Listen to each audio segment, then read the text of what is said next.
Europe 1, 7h26, Thomas Soto. La morale de l'info, Raphaël Antoven, bonjour. Bonjour Thomas. Bud Spencer est donc mort, le serial baffeur du western spaghetti, l'acolyte de Terence Hill, connu pour sa force, connu pour sa corpulence. Il s'est éteint lundi dernier à Rome, il avait 86 ans.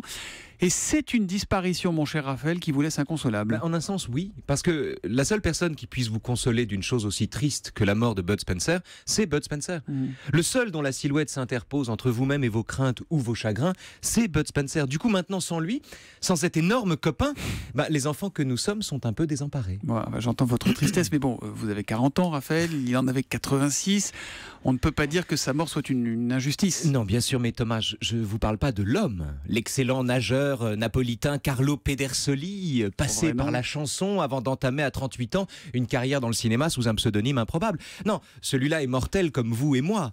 Non, moi je vous parle du personnage, Bud Spencer, identique à lui-même en chacun de ses rôles et à qui, pour le coup, la mort ne convient pas du tout. Je vous parle en fait du couple qu'il forme avec mon aïeul, c'est-à-dire moi-même, à l'âge de 8 ans, qui, comme tout enfant du même âge, invoque dans le noir des anges gardiens pour le protéger des fantômes. Or, Bud Spencer, c'était l'ange en chef et qui faisait barrage à la nuit tout entière. C'est vrai qu'il avait un physique rassurant. Il était magnifique.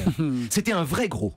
Mais un gros sans graisse, un quintal de muscles, le fils caché d'Obélix et de Super Dupont. Et c'était un champion de la baffe. Mais c'était un artiste de la baffe. Bud Spencer, l'empereur de la baston, n'avait qu'un seul coup à sa disposition. Tac. La baffe. Mais la vraie baffe, attention, pas la tapette, ni la claquette qui vous énerve un peu. Non. La vraie bonne baigne, avec un bruit de grosse caisse qui vous envoie à l'autre bout de la salle et qu'on annonce à renfort de trompette. La sublime baffe qui vous met en joie, qui simplifie le monde, qui règle les problèmes, qui supprime l'injustice. En fait, Hegel, Kant et les autres peuvent rentrer au vestiaire. Bud Spencer, c'était votre héros, Raphaël. Mais non, c'est mieux que ça. C'était mon ange gardien.